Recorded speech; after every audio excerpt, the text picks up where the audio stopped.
Ako yung napapanood ko lang. Kala ko hindi totoo. Kala mo hindi totoo, napapanood mo lang. Kasi siya, marami nang napanood ng video. Ngayon nakaranas siya mismo. Ngayon na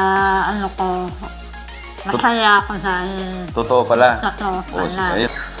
O sige, pwede kayo magsalita. O yan, bumilis na siya, di ba? Magaan na. Bakit na, may masakit pa ba? Wala na. Wala na po.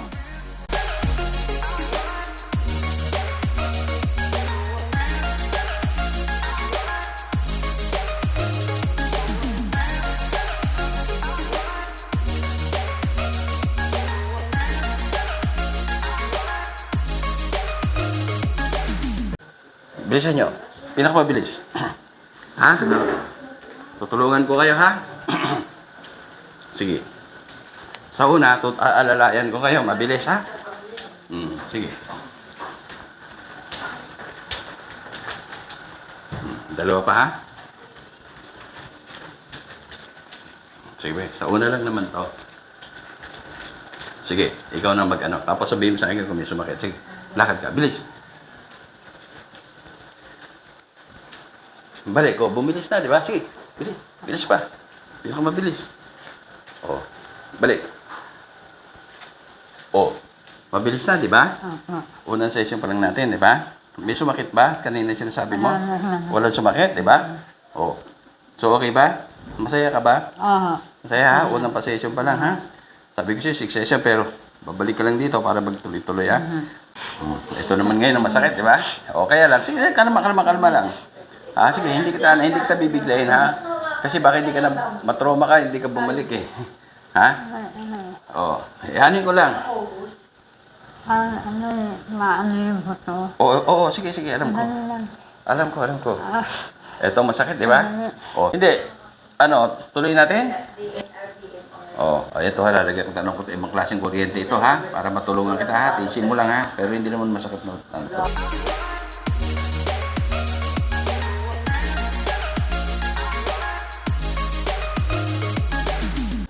So, inaayos. Sabi niya, kaya naman daw niya.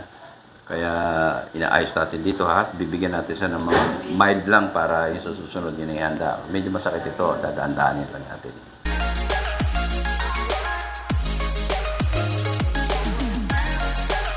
Ito, masakit, masakit mag-ganon, di ba? Hindi mo maitaas. Diba? Bagay, unang session pa lang natin, di ba? O ngayon, itaas mo. O, masakit ba? Ang totoo ka.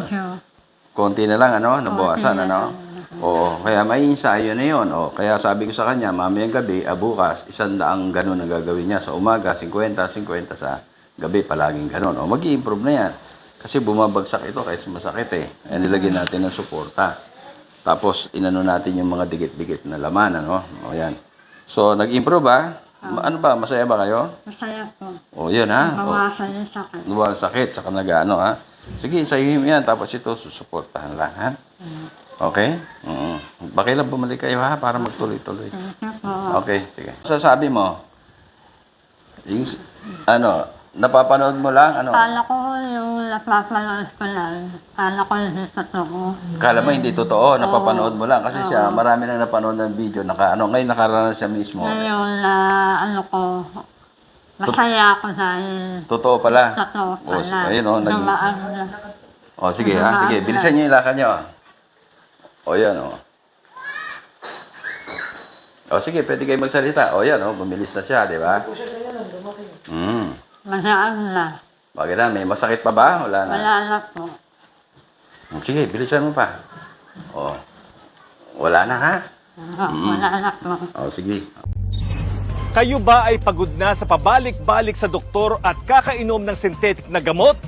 Abay tara na sa Aviso Wellness Center at alamin ang natural healing power of the body. JR Lovely. Ang lahat ng tao ay nabiyayaan ng natural healing power.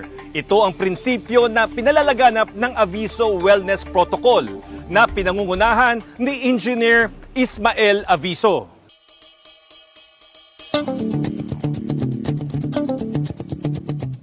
Ayon kay Engineer Aviso, nagkakaroon ng iba't ibang sakit ang tao dahil napabayaan at hindi na gumagana ang ating natural healing power.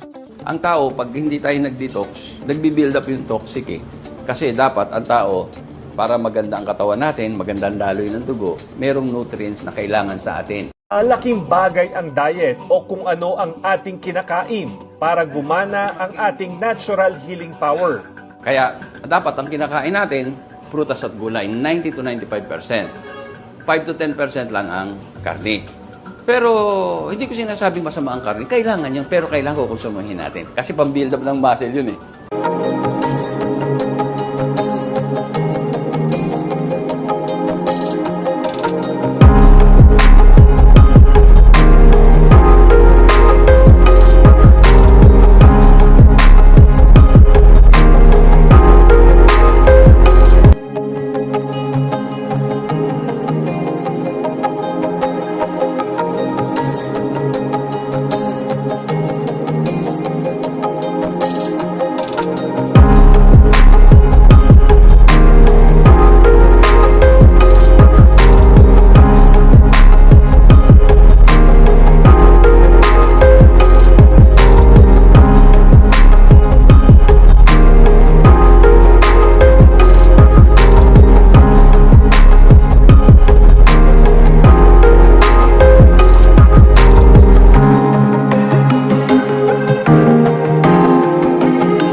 Ilang mga natatanging Pinoy sa bansa ginawaran ng pagkilala sa katatapos lang na Bravo Filipino Awards na ginanap sa Manila Hotel. Pasabinigang pagkilala yung Pinoy inventor na si Ismael Aviso Sr.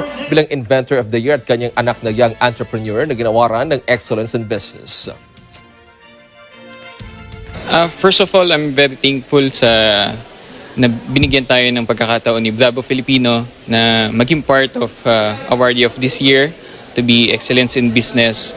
So I'm very happy na nakasali yung business namin dito. Nagpapasalamat ako maraming. Una sa Diyos, siyempre. Pangalawa, sa mga organizer nito, nakilala nila yon. Lalo-lalo na sa panahon ng pandemic. Ano?